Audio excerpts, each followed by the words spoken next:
Welcome, everybody. Today, we're going to be having a strategy discussion. So, we will be interacting with each other and bringing the conversation down to your level in terms of national or corporate member information and diving in a little bit deeper. To do that, we'll actually be using Slido today. And there is a Slido QR code on the screen. If you could kindly scan that to get yourself into the Slido. It's also here is the website if you want to use it on your computer, slido.com, and the code is 4160, and that of course should also come into the chat for you just to be able to click on very easily and quickly. Maybe just to start us off, and as we're waiting for people to come in, I welcome you to send your best wishes in the chat. Let's wish each other a happy new year because, of course, this is the first time we've seen each other. So nice to connect with the community. Happy New Year, everyone. Happy New Year.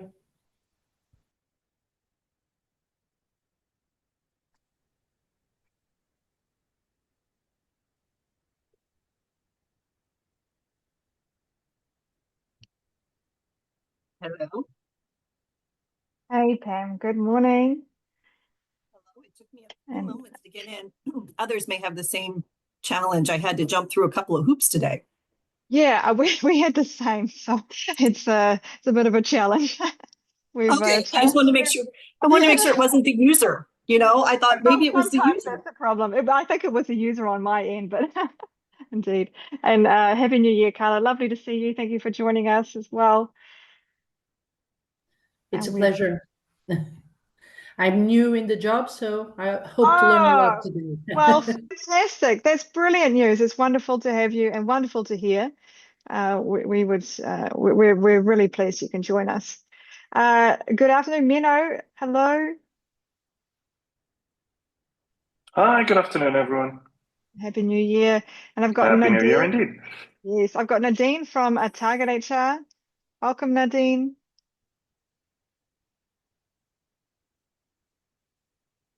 I've got Serena. Is that how you say it? Hi, Nadine. Sorry, I'm talking over you. Hi, hello everyone. I'm Sorina Donista from FSRU, Romania. Ah, wonderful. Thank you for introducing yourself. It's lovely to have you. We usually have Camellia, so it's excellent that we've got you along as well. That's fantastic. Okay, we're actually a smaller group today, so I'm going to kick off, and that's actually one of the beauty of this webinar. We're going to have the opportunity to share with each other. We've only got one very small objective today, one simple objective, if you like, and that's to share and to benchmark our strategic priorities for the year. The point of this webinar is not to, throw out the plans and start everything new, but actually just to see a little bit what's under the hood of all of our members' plans, just to see, maybe there are some synergies between corporate members, national federations, and maybe there's just an interesting perspective to gain from each other. So, maybe, down in South Africa, they're doing something that you're doing over there in Romania. So it's a bit of a chance just to see, if there's any commonalities, if there are common challenges, and if there are opportunities for us to collaborate, if that's the case. But it's just really to share, to get together, to bring each other in. So as I mentioned, we're using Slido today. So if you are not yet on that, I would appreciate if you could jump on. You can either scan the QR code or you can go to slido.com and type in that number. What we're going to do is take this webinar in two major parts. We're going to first turn to the national federations and ask them some questions. And then we're going to turn to the corporate members. And I do hope by the time we turn to the corporate members, we'll have a few more joining along at the same time. So let's direct the first question that we've got today towards the national federation. So if you're a corporate member, just sit back and enjoy the conversation. Have a look at what's coming up there on the screen. The first question for national federations is, what are the top 2 to 3 priorities for your federation in 2025? Now, these are not specifically PA. We're going to get to the PA question in a moment, public affairs question in a moment. So I'm actually just really interested, what is your federation's top 2 to 3 priorities as a federation? Is it about growth of the membership? Is it about expanding the services? Is it about something to do with changing the constitution that you've got sitting underneath you? So what are the top 2 to 3 priorities that you have in 2025?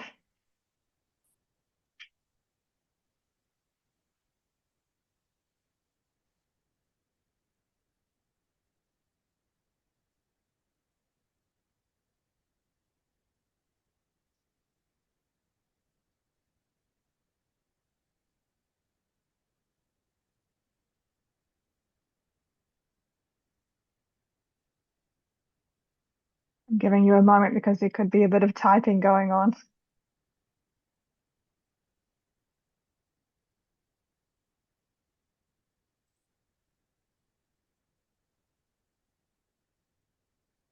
There we go. We've got our first few answers coming through. Keep it coming.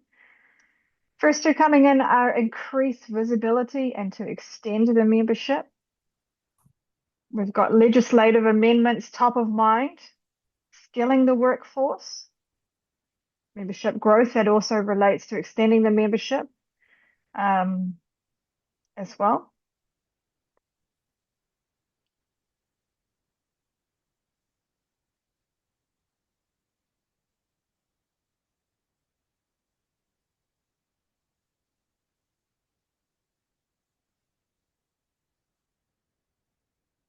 Being more visible in front of the authority. So you've got some goals in relation to the persuasion part of your dossiers, if you like. Legislation. No more change in EU legislation, I think is one thing that's coming together. Yeah. Fantastic. Legislative amendments. So it's looking like we've got a piece relating to education, so skilling the workforce, a piece related to increasing the visibility. And then we've got some kind of membership growth. And we've also got membership growth, but extend the membership as well. So that could mean potentially extending into more services, but it also could mean extending the number of members. So we've got a growth element coming in there. Now I'm going to pop up the next question. Now this is specifically related to your PA or public affairs advocacy priorities. So what are the top 2 to 3 public affairs priorities or topics that your federation will be addressing in 2025? Go ahead and add those in there to the conversation.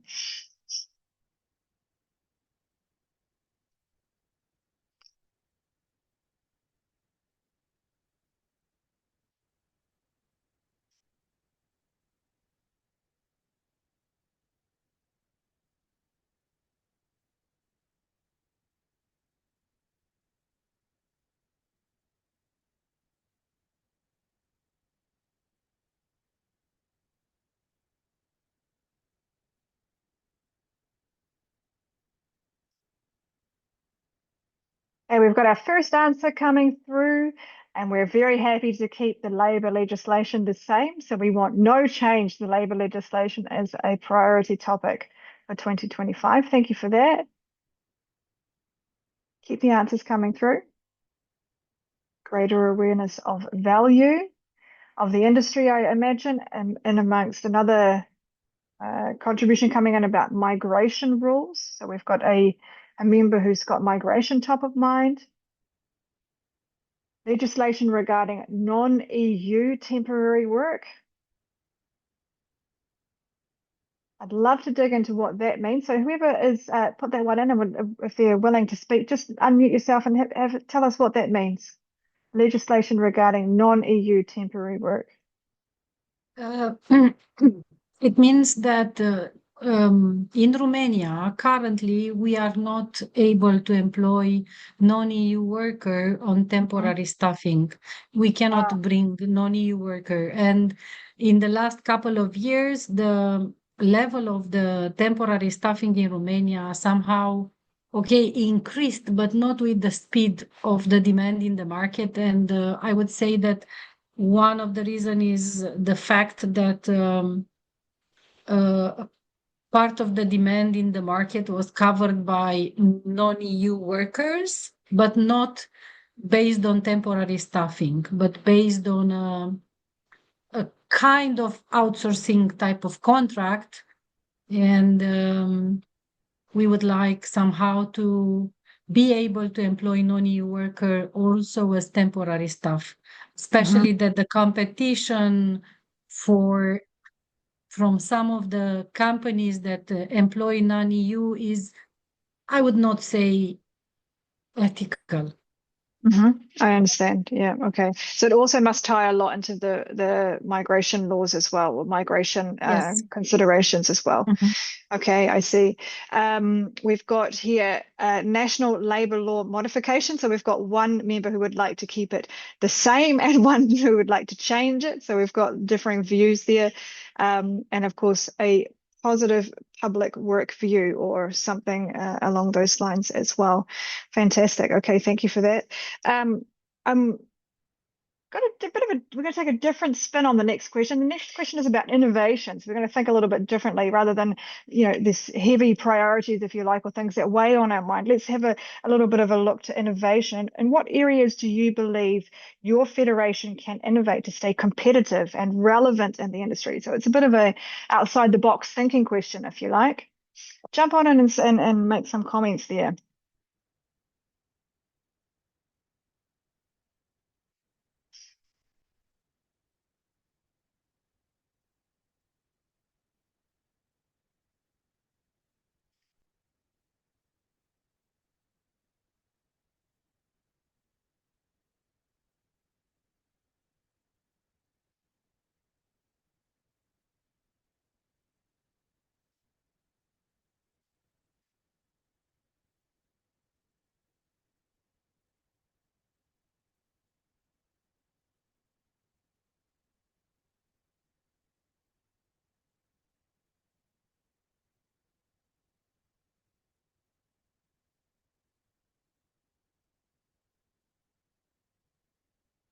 Oh,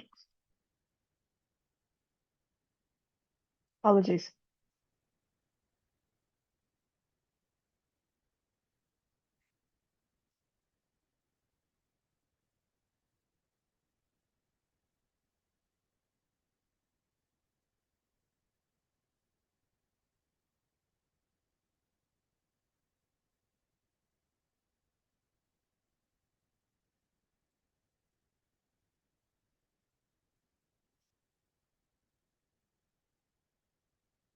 Okay, so right off the bat, we've got educating, integrate artificial intelligence adoption, sorry, organize more events and increase industry information.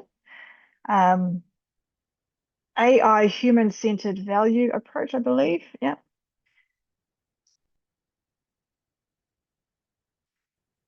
There's another one about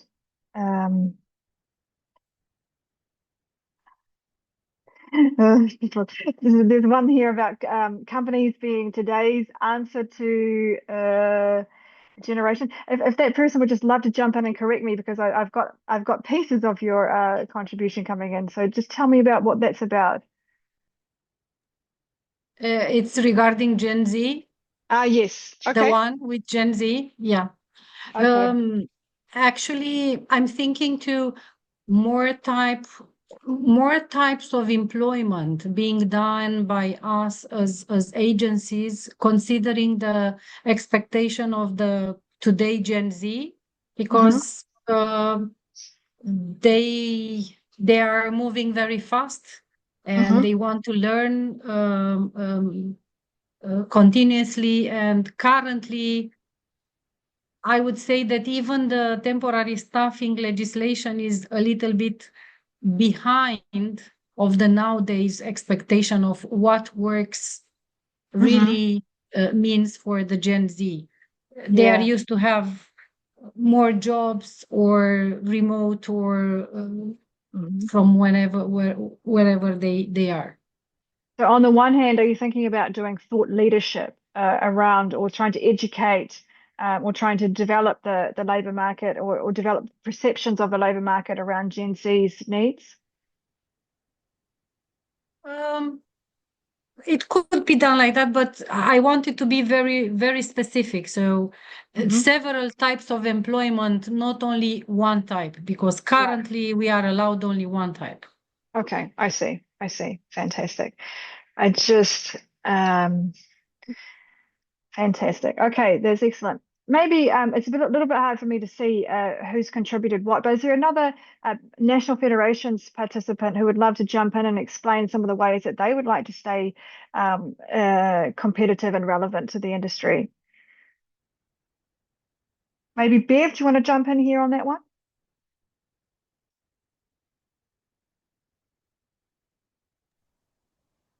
I just think looking at this from a skills perspective, obviously looking at how we can be innovative in addressing skills needs. But I think using for us a big ticket item now is about AI. That's why mine got jumbled up, but talking about how do we integrate AI, and I think we're helping and we're certainly positioning now on how can we give HR tools to our companies using AI to start so that they can focus on their strategic direction rather than compliance, admin, etc. So Okay. quite a blended approach. I was in an industry meeting this morning. I'm quite fascinated how our members are actually giving tools and enablers to the companies to actually help them to start moving forward with their focus really on how do they find the talent they want.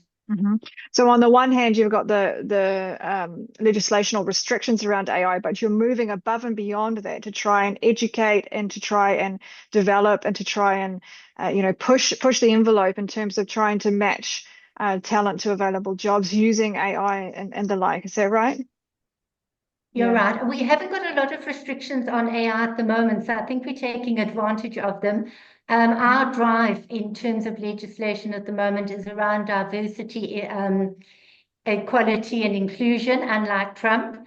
So the bottom line is we're trying to look at how do you use enablers to actually help you plan workforces of the future, start to look at talent strategies, etc., and really starting to do some predictive modeling which you can do at enterprise level. Absolutely. Okay, fantastic. All right, let's jump into the last Slido question before we maybe go more to a, more of a discussion format. I'm fascinated on this point here because I think it's sometimes a challenge for national federations to, and I'm speaking this also from a confederation perspective, to set very clear metrics within your strategic priorities. And I would be fascinated to know, what kinds of metrics you are using. It has to be meaningful. It can't just be a matter of ticking the box, but it also has to relate, absolutely hand in hand with the outcomes that you want to achieve. So I'm interested to know what kind of metrics are you using in your strategic plans and your annual plans, and how do you keep track of that? Okay, so we've got the first one coming in, who's saying we're not using a metric, we only use the number of members, which of course is a metric in and of itself, but thank you for that contribution. If you're talking about growth, obviously you're going to measure the number of members. I'd actually wonder, for this person who's put this in, and feel free to jump on the mic, are you also measuring your retention rate? As in, are you actually measuring the number of members that stay, the number of members that go, the new members that come in, and doing a metric which is related to retention rate, because it can show you a little bit more about how you are demonstrating value to members. But if that person wants to jump on and explain, go ahead. Otherwise, we'll look to some other points as well. Finalizing the legislative change, of course, is a very outcome-focused metric, naturally. If you have a metric, if you have a legislation or regulation you would like to change in mind, the outcome, the goal is, of course, to set that change in the way that you would like. The growth of the industry in terms of the number of employees. So we're looking here at an FTE metric, full-time equivalent metric that you'll be measuring on how the industry is growing. I would be really interested also to know from that person if you are how you intend to meet that metric. If you've got some steps along the way, jump on the mic and let us know.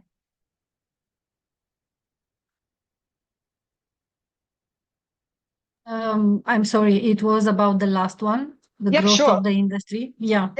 Yep. Actually, we are requiring on a quarterly basis number of employee information for the industry. And actually, we are following and we look how much the industry growth was in the last quarter. And Okay. year by year, we had a stable growth. So besides the data that we are gathering on the association level, we request to authorities to give us the numbers at the country level for the temporary staffing, and based on that, we measure it. Fantastic. Interesting to know you've got a strong relationship with the authorities to ask for that information. I'm sure Victoria would love many members also to develop that relationship and that strength of that relationship to to try and get the data that you need. It's a tricky one, isn't it? Yeah. Fantastic. Okay, so let's jump into some other questions just directed at the national federations. Make sure you've got your brains on to the corporate members, and a special welcome to Antonio, who's joined us. So thank you for joining. Just to keep the brains ticking over for those corporate members, I'm going to come back to you and ask you to reflect upon the National Federation situation to sort of see if you can develop a deeper understanding of how your national federations, as you are members of these federations, surely are thinking about their strategic priorities. So the first question that I've got, I'm just going to bring up so I can see you because I've just seen my screen. The first question, I'd love to hear from Carla. You've just a few days in the job. You say a few weeks in the job. So let's see what your experience so far is. What help is it that you believe you need from your corporate members, from your members of your federation? What is the help that you need to implement your strategic plans? We are a very small organization. It's actually only me at half time. Yeah. So I need all the help I can get. I mean, usually we work with working groups, and everything we do is with working groups with members. So Yeah. there's nothing really done only by me. One or Yeah. two. But when there are things legislative changes or any public developments, we always use our members. Absolutely. Yeah, it's an interesting situation when you've got less than a full-time equivalent taking care of the federation. So props to you. Yeah. It's a big job that rests on your shoulders, but of course you rely on the help of the corporate members. Absolutely. I've got a question. Sorry, go ahead. Yeah. Also now for the membership campaign we want to do,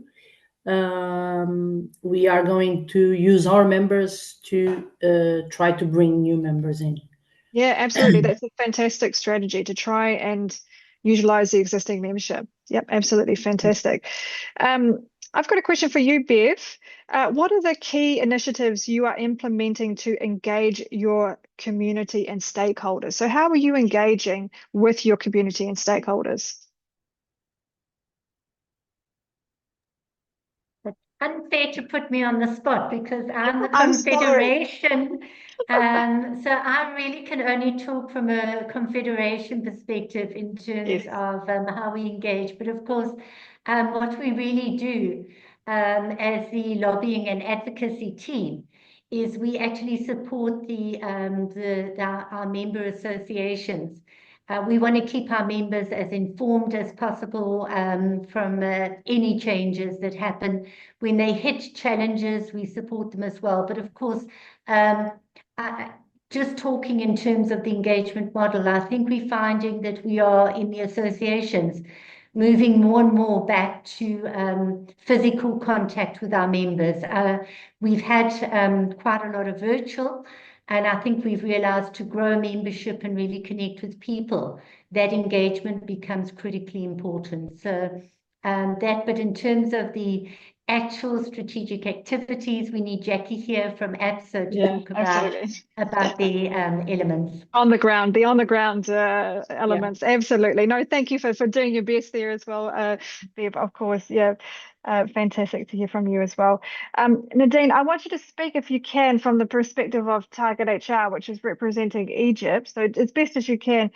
I'm also interested to hear the ways in which you are engaging with your community and stakeholders. We've noticed over the last year there's been a lot of activities in Egypt and around the region to try and develop both the federation, but also to develop the industry and talks and the like with labour ministers in Egypt and so on and so forth. So I'd love to hear from your side, Nadine. How are you engaging with your community and stakeholders? Hi, Gabriela. Sorry, I'm quickly jumping in because I saw in the chat that she recently, like just now, sent a message saying that she had to jump off. Oh, no, I've asked a Or question to the so air. she's no longer attending the meeting. No, I thank you for your support there, Beatrice. Not a problem at all. So maybe I'll ask I'll say an open question here. This is to the national federations. This is your chance. I've asked it to Carla, but also for the other federations. What help does a national federation? What help do you need from your corporate country leads? What is the kind of support and help that you need?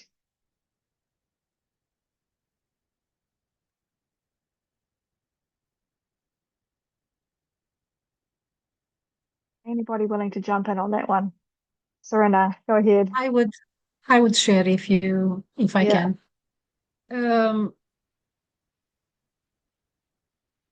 We are not a very big association. We are about 15 members, but usually there is a, let's say, core of people that are actually involved in almost all the activities of the association.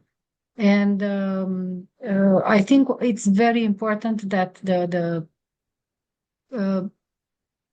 corporate members or big companies are actually delegating people and involving people in the task force of the association, because the association is stronger if we have resources. We don't have permanent staff employed. We have only half of headcount, let's say, and it's not. She's helping a lot, but most of the activity is done by the members. And if each member would delegate someone or several people that would be responsible for driving a task force or a project, I think that would be wonderful. All those projects where we had people driving the task force, actually they were successful. And of course, the second one is the finance support, because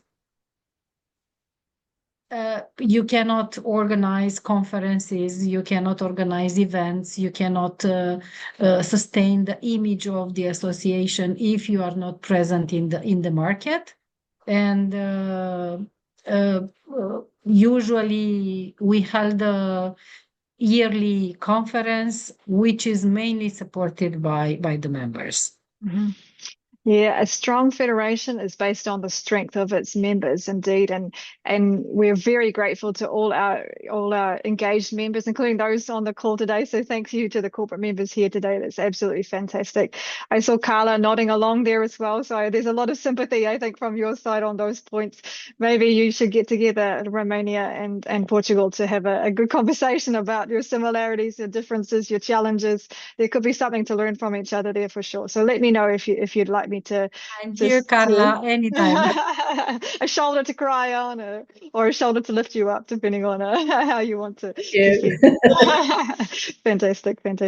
Yeah, absolutely. From the WC's perspective, this is also a strong point for us. We're very, very lucky to have very engaged members, and that's from our national federation's perspective, from our corporate perspective, absolutely. And when we have those specialists in on our task forces, it makes them stronger, it makes them more expertise driven, and it really drives us forward in terms of the content and the goals that we're trying to achieve. So just a shout out as a thanks to all those of you who are on the call right now, because you're the engaged members, of course, and thank you for your contributions. I'd like to turn now to the CMC members, the corporate members here. We've actually got three on the call. We've got Pam, we've got Antonio, and we've got Mino, if I'm not mistaken. If everybody's still in here. Antonio's here. Welcome, Antonio. I'd love to know, first of all, before we turn to more of the corporate side of the questions, you don't have the same questions, you've got some different ones, but before we turn to more of your priorities or focus areas, I'd love to know what it was like listening to the national federations and sort of understanding, you know, what's on their plates, what's on their side. So feel free to open up your mic and jump in. Pam, if you've got yours open already, so if you'd like to go first, you're very welcome. Just jump on into the conversation. Absolutely. I love it when we get to hear from our federations, getting the view from what you're actually managing on a day-to-day basis is really insightful. Understanding just the incredible work that you're doing with limited resources, definitely hearing that, as well as how you strengthen our industry in these individual markets, right? And how, Serena, I think about your comments about, yes, there's work that's happening, but is it ethical? Is really important, and that you're standing for the quality and the ethics that we stand for as an industry. I always walk away from calls like this when we hear from our federations just incredibly inspired with that, and that it gives us a view of just stopping and taking a moment and really listening to those individual needs. And I'm just so thankful for the questions that you asked, Gabriella, today. I've got pages of notes. I know you're going to be pulling them out afterwards, but I was like, there's so many connection points because we're all dealing with some of the similar issues depending on where we sit geographically, but some of them, they're all the same. It's just maybe a different level of magnitude based on size of company. And so that's why I'm just really excited and thankful for this conversation today, and appreciate the vulnerability and the sharing from our federations. Absolutely. Thank you for that, Pam. Mino, would you like to jump in and contribute here at this point? Totally up to you. Yeah, sure. No, I think the point of having, sorry. We've also got a cat. That's cool. He has a coworker. Menno has a coworker. He's also the same shade as your sweater, so he's finding a home there, I think. No, I think the point that was made earlier about the importance of corporate members at the local level or at the national level contributing to the work of federations, I think that's crucial, right? In the end, the federations are nothing if not membership organizations, and so I think this is true for all members of the national federations, but particularly us as global corporate members, we have a special responsibility, of course, and at least at the DECO group, we do see this as well. That we want to, even if in the country maybe we're not in the leading role, we do see that because we are globally in the leading role, we have this additional responsibility to step up and support the federation. So we do try, and in most of the countries we actually manage to do so. But I think it's a very good practice that we have within World Employment Confederation to say, hey, if something is not actually working, or if corporate members are not stepping up, let's make sure that we also involve the global corporate members so that we can then trickle down again to the national level, and so that we keep that relationship.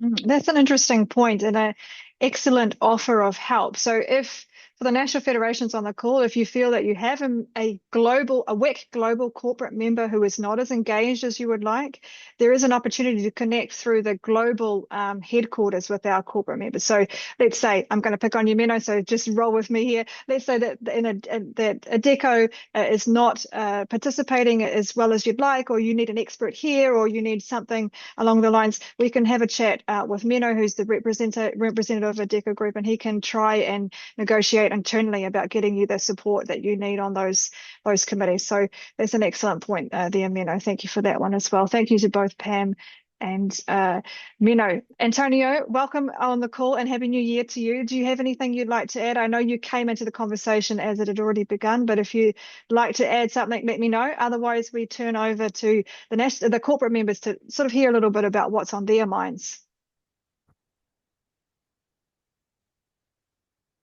No. Okay. call anymore, actually. He's not on the we have call? lost Anton. Yeah, we have lost Oh him. dear. He I'm Yeah. talking into was the there ether. and we lost Excuse him. me. Thank you for telling me. I can't quite see everything on one screen, so thanks for jumping in there. Okay, so on your screens you should have the just tell me if that's the case, especially Pam, because your mic is still unmuted. But can you see both on your screen and on your device this question, which is what specific market trends? You see that on your? You with Do. me? Do, perfect. Okay. So for if you're not along, you Sorry, need to scan the. Oh, you're right. Yeah, I I know. had to bring back in. Markets. I missed the word trends. Oh, trends. Is it missing? Ah, my mistake. So the question is, let me go from the top. What specific market trends, or you can put market in parentheses if you just like to focus on trends, because there's a global markets here we're talking about, so maybe trends is a little bit easier to address. What specific trends do you see as pivotal for your organization in the coming years? Yeah. Yeah, I just jumped the gun. That's why I filled out a number of individual markets rather than individual trends. So apologies for Right. that. That's okay. Just put in what you've got and we'll run with it. No problem. Fantastic. We've got the first responses coming in here. Oh, China. Gotcha. Now I see what you mean. China is a priority for you in terms of the markets, and USA. Fantastic. Yeah, I get what you mean. Predictive analytics. Lack of skilled labor. So we're still talking about skills here. Digitalization is featuring very heavily as well. And a specific shout out to AI in the workplace, sorry. And of course, labor market regulations. Okay. Talent shortages still facing talent shortages and talent fluidity as well. A skills first approach.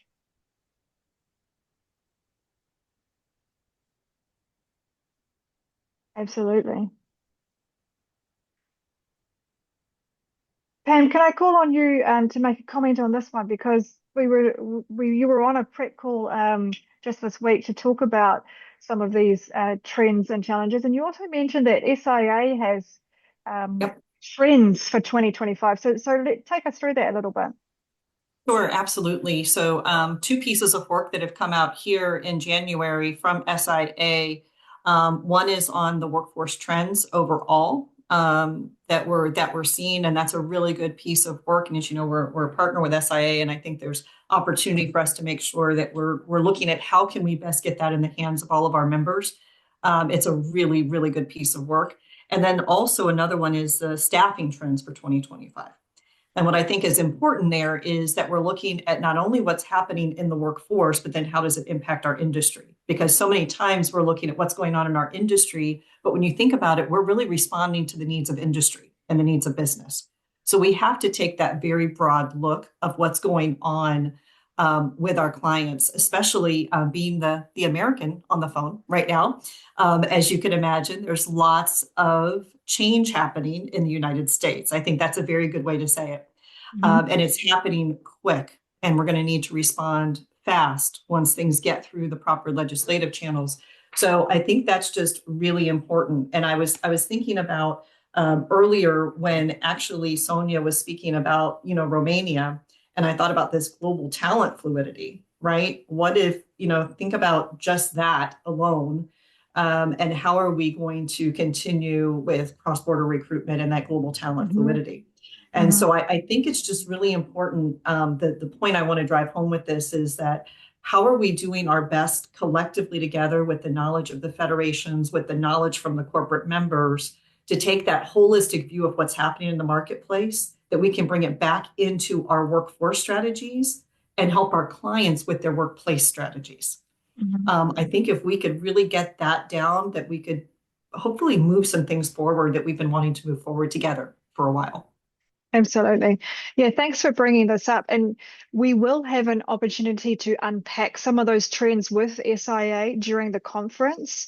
There is a session on the recruitment firm of the future, trying to look at, what will be the needs of clients that recruitment firms will have to, or HR service providers will have to provide to those clients. So we're trying to look a little bit into that. So we'd love for you to join the conference. Don't forget to register if you haven't already, but please consider coming in to sort of expand our understanding of, what does the future hold in that space.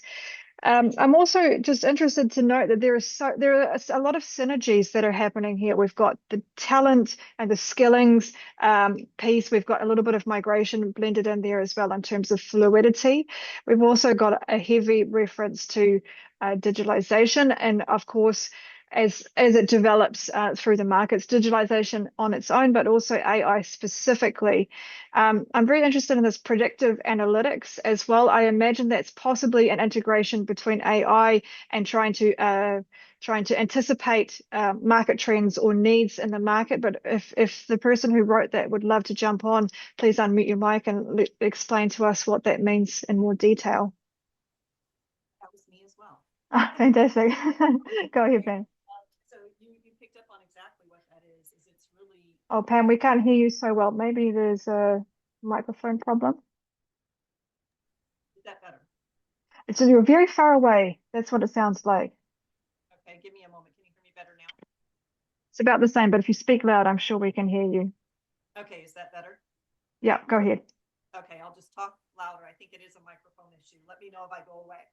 And so it really is using AI for those predictive analytics and looking at it holistically. What's happening in the labor market? Where is talent? What are the skills of the talent?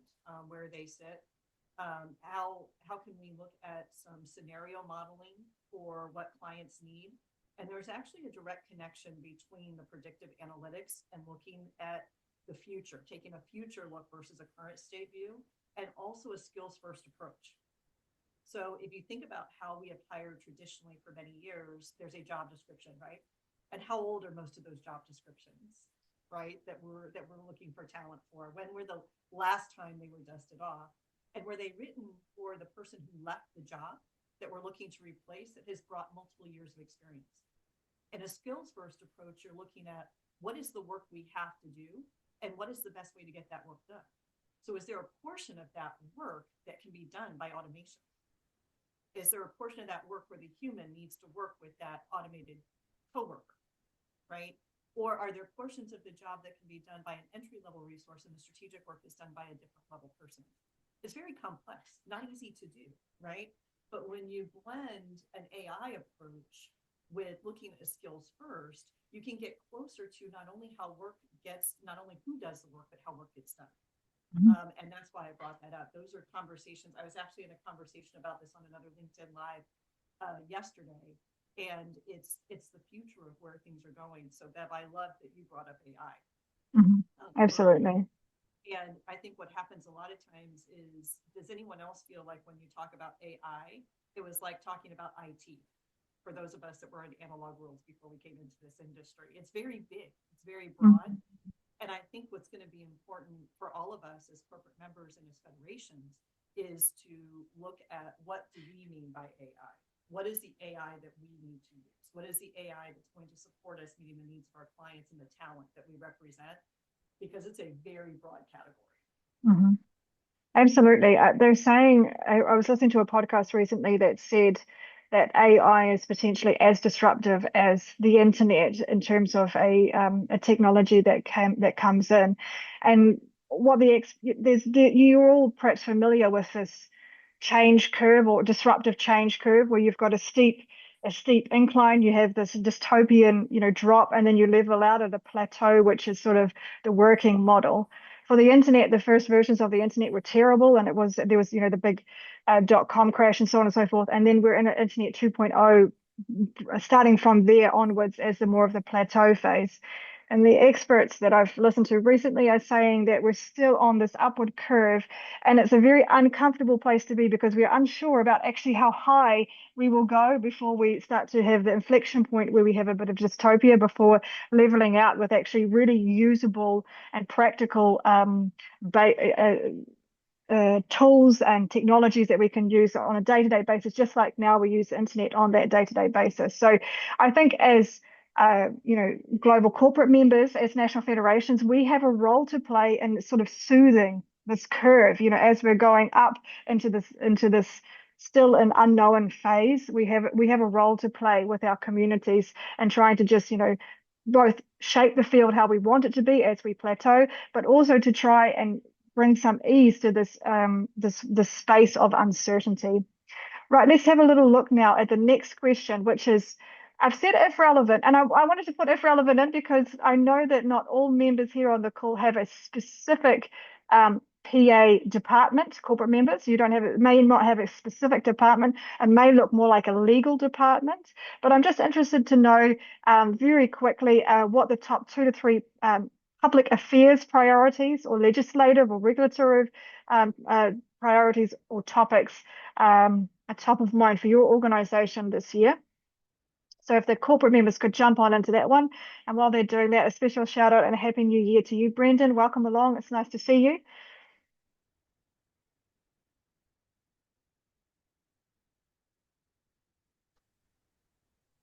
Great to see you too, Gabriella. Sorry I was late joining. So no problem. We'll forgive you for that one. It's the first one of the year. It's a bit tougher. No problem. We're all busy. Huh? Thanks for joining. Okay, so we've got some topics coming through.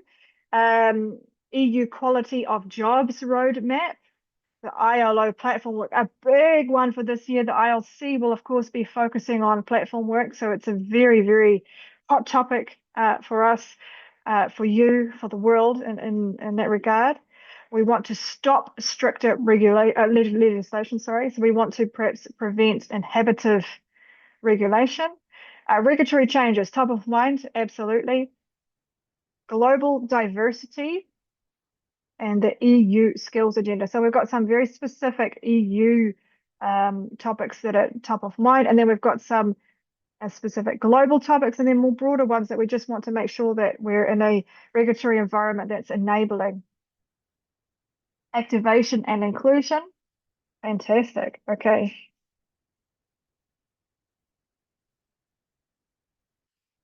I hope that this will serve as some inspiration also to the national federations to see what's on the mind of the corporate members in terms of, what's going on from a specific topics point of view.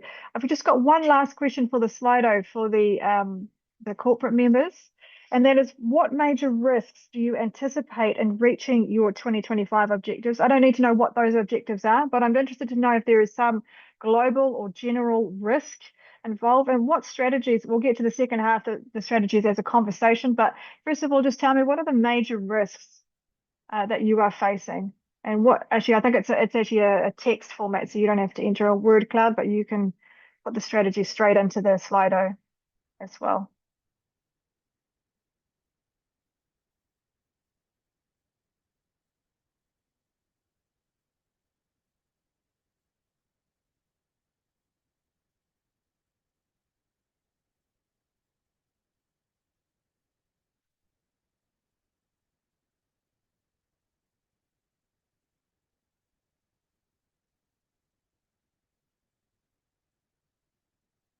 Major risk is talent. Major risk is regulation and increasing power from institutions. Economic downturn prompted by a global trade war, could be on the cards, depending on how things go.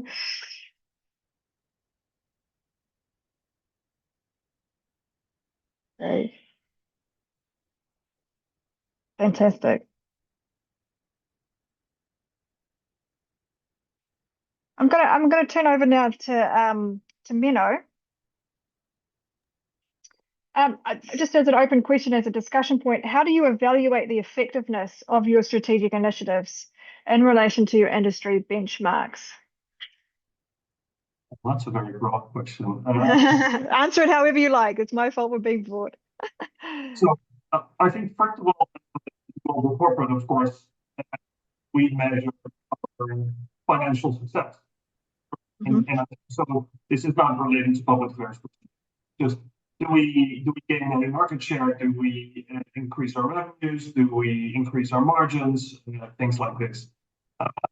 So yeah, as any company does, where of course there's a difference between absolute growth for example, in revenues, but also relative growth, right? We know that if the entire market takes a hit, but we may be able to withstand the circumstances or the environment a little bit better, then that's also already good news. Well, ideally, of course, you don't want to measure success by declining a little less or doing a little bit less bad than the others, right? That's not what you're hoping for. When it comes to public affairs, I think this is really important, and this is an ongoing debate both within our company, but I think in every organization, right? How do you measure the success of public affairs? And I think for us, what we try to do is set clear goals that are quantifiable and that are somewhat smart. And here it's hard to find the right balance between listing actions, right? Listing input we want to participate in, or we want to invite X number of people for a meeting, towards output. We've actually had so many meetings, or we've actually delivered so many position papers, or we've delivered so many events or whatnot, or we've spoken to so many relevant stakeholders. But in the end, what is most important might also be hardest to measure, and it's the outcome, right? By talking to so many people, we've actually been able to get this amendment through, or by talking to so many people, we've actually managed to remove this and this type of language from that critical report, or maybe we've even been able to change a certain piece of legislation. And the reason that this is hardest to measure is, of course, that, well, success always has many fathers, and so it's very hard to claim that your meeting alone was the reason for a legislation going a certain direction. And second of all, the biggest successes that we have as public affairs people is often something not being discussed, or something never coming up, a proposal never being made. And the absence of something is very hard to measure as a success. So in the end, that's why at the Decker Group, we at least try to have a dashboard output related KPIs. But yeah, that's as far as you often can go. I hope that clarifies a little bit. Yeah, absolutely. It was a very broad question, as you say, but you did splendidly in answering it in terms of, okay, yes, on the one hand, there is the growth. You are corporate members, so you are, of course, at the end of the day, beholden to growth and or non-negative growth, as you said as well, depending on the market conditions. And on the other hand, I think that here at the WEC head office, we can completely sympathise with that. The latter piece that you raised as yes, okay, we can make a list of tick boxes in terms of outputs or deliverables, but indeed it's really about the outcomes, and they are rather challenging to measure, particularly in the legislative space, because it can take many years for your inputs to actually come to fruition within different legislative processes.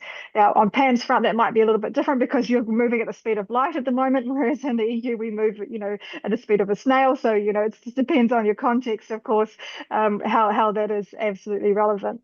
I've got one last question, and I'll ask this question to Antonio. I believe he's still on the call. If that's, just need to double check that. Antonio, are you there? No. Is that right? No, he's not. No, okay, we've got an evolving space here. So I'll ask this to Pam. So thank you, Pam, for jumping in on this one. This last question is, how do you believe the success of national federations can impact your corporate strategy? So what is the relationship between the national federations and you as a corporate member, interrelated in terms of success? Yeah, how many things can I say are important in that, right?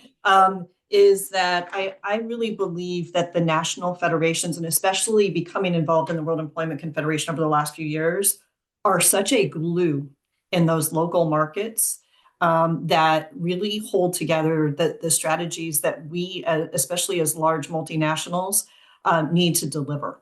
And the WEC is looking to deliver the insights that are brought forward by the federations, the I'll just call it very rubber meeting the road, the shoe leather, whatever you want to call it, that is done by the national federations that are meeting with their local legislative individuals and working on policy is so significant because it's culturally relevant to your market. You know what's going on. You are the experts in those markets.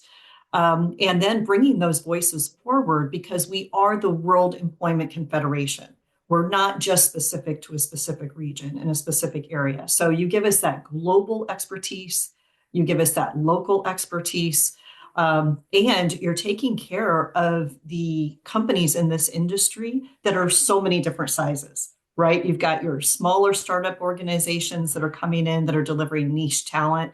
You've got your mid-size organizations that are there that are working with maybe more of your mid-size accounts or could be diverse owned and are working with larger accounts. And then you're working with those of us that are large corporations as well to meet our client objectives. We couldn't do what we do in markets without the entire ecosystem of the supply chain. I could go on for a long time, Gabriella, but I believe that That's good. Absolutely. there's just so much there that the importance cannot be understated. Absolutely. Just to thank you so much for that, Pam. It's a really excellent highlight to understand the relationship both ways for the NFCs vis-a-vis the corporates and the corporates vis-a-vis the national federations, and to understand, just to reinforce at the start of the year, of course, we all need each other and we're all in this together and we're here to support each other as perhaps the key message here. It was wonderful to see all of the different strategies, trends that you are focusing on. It's a really excellent point of view. I'd love to hear from the one person I think I haven't heard from yet, which is Brendan. So I'm going to call on you just as the last person before we come out of this call. Brendan, I'm just interested because you missed out on giving the National Federation's perspective, but jumped in on the corporate members' perspective. So I'd love for you just to reflect and say what was interesting for you from that corporate member perspective, coming from a National Federation background. What is it that you found interesting or that you might take away? Well, thanks, Gabriella. For me, lots of synergies. And interestingly, we had a meeting this morning just domestically on a whole range of issues, and there are clear synergies. Everything from the skills agenda to keeping an eye, for example, on what's happening around how the whole platform work debate kind of develops over the next 18 months or so. And where that fits with us is obviously hugely important, because we also have a shifting sand about the issue of classification of employment that's going on domestically. And we see another tranche of potential regulatory change as the platform work directive comes to be transposed domestically. So there's risk and opportunity in all of that.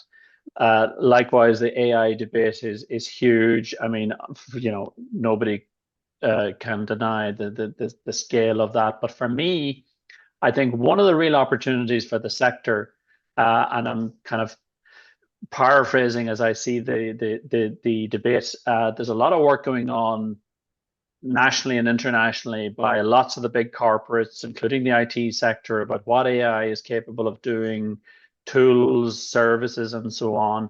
Lots of awareness raising, but very little practical help for mid-size organizations to understand how they can better handle their talent agenda and the skill mix associated with that as a result of the shift that AI can, the value that AI can add to their business. And for me, that's a real big opportunity for this sector to be the leverage for change and a true, again, around the whole idea of partnering with clients, especially in the middle tier market. And I think that's a real opportunity. And the last one, which I think is very live, not least, again, because of what's happening partly in the States, around mandating about 5-day working and all the rest of it amongst federal employees. And we're seeing more corporates head in that direction. But at the same time, certainly in European markets, we're still operating in a very tight labor market environment. And there's an abundance of caution needed about that rush back to 5-day mandates and all of that sort of thing because of the reality of labor markets. And I think there's big opportunities there again for the sector as we get into the substantive work program over 25. So lots of synergies and opportunity and all of that for us. Fantastic. Thank you for that, Brendan, and thank you for joining us to make those the comments there. Right, we've come to time, so I've got a few things that I'm going to squeeze into 30 seconds. The first is on your app, you should have a opportunity to rate the webinar as you saw it. So please jump on in and put in your rating there just as we finish off. I'd like to welcome Sonia, just as you're doing that, to make a few concluding remarks. She's joined us halfway through, but I hope that you've got some of the conversations we have. We are high on visibility, legislation, growth, migration, changes or not changes to the labour law or legislations around the world. We wanted to increase the value of the industry. We've talked a lot about AI and digitalisation. We reiterated the fact that we are a membership organisation and we need delegated people and members to come in to the national federations. And of course, what we stand for in terms of quality and ethics. So just as you're putting in your star rating, over to you, Sonia, just for a quick intervention. Yeah, thank you, Gabriella. And hi to everyone. Best wishes, because I have not seen every one of you already. So best wishes for 2025. I'll keep it short and sweet. I'm here actually at the ABU together with Laura, who's sitting next to me. So that's why I couldn't join. We're literally sitting next to Welcome, Laura. That's why I couldn't join, because I had a previous meeting here, so I couldn't join from the very start. But it's been a pleasure to be there for the second half of this conversation. And it's quite clear to me, Gabriella, with all the points that you've just raised, that our vision and mission are very much on track, and that also with regards to our strategic business plan, wanting to increase our relevance, but also being persuasive and quality focused, are actually the right ingredients for the strategic business plan in order to move forward. I think now more than ever, we have the opportunity to differentiate ourselves from those other players in the market. And I think that is exactly what is needed in order to move the needle. Sometimes I compare the WEC family, all the members, I compare them to a bunch of ants. And this might sound a little bit tricky. I'm quite aware of that. But if you understand the function and the way ants work, namely that they don't do anything individually, they do it in groups, and they really, really collaborate very well together in order to achieve their goal, then you understand why I'm making this comparison. And that is how I think what the World Employment Confederation should move towards in order to strengthen the collaboration between members, but also with other stakeholders in order to shape the world of work, not only today, but also tomorrow, and even the day after tomorrow. And with that, Gabriella, I'm going to hand back to you. Thank you. Absolutely. An interesting analogy for us to take out the webinar with as being ants. You can scatter ants. So I think this is also the point. We need to collaborate around a goal. We need to see the synergies as we've tried to do so today. So I will leave it there for everyone. Thank you so much for your contributions. Thank you for joining. Thank you for answering the questions. I will put the recording available if people are also interested in seeing this later, but it's really just an opportunity for us to chat and to understand what's on the agenda for each of us this year. So thank you to everyone. Happy New Year, happy January, and let's get started with those strategic plans. See you later. Everyone. Thanks, everybody. Bye. Thank you all. Take care. Yes.